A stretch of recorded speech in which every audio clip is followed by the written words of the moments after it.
My name is Andre Heron, and in 1994, my oldest brother was murdered. My name is John Starbuck. I was raised in Oakland, California. Two of my family members were murdered. My name is Brent Tonic, and my brother John was murdered in 1998.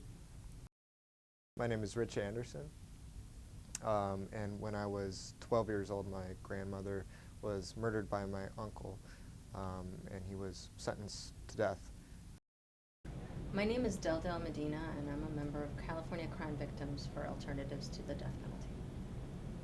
It started off a couple of years ago with a horrible phone call very early in the morning from my father, sobbing. And he said, my aunt was dead.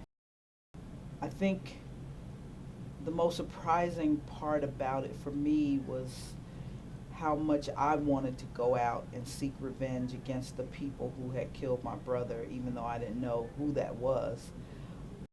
It's very hard to think clearly or rationally when you're in the midst of your grief.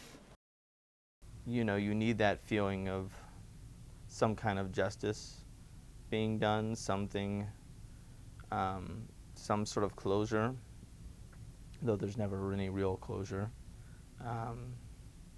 And so anything that prolongs that process, that has it drag on and on, like a death penalty case, like the endless appeals, those kind of things just make that grieving process worse. They make it longer and more difficult for the families of the victims of murder. Through the years, through the countless appeals, through the rehashing of the murder, and through the remembrance of what was to come in my uncle's execution, my family suffered a lot of pain. This is a very lengthy process. It can take 25 to 30 years before somebody is executed, and in that time, that family member could be continuously have to not only have the anniversary of their family member who was murdered that they have to think about, but they have to think of this long, lengthy legal process, and they have to keep track of it, and that's emotionally scarring, I think, in some ways, and it seems very cruel to do that to a family victim member.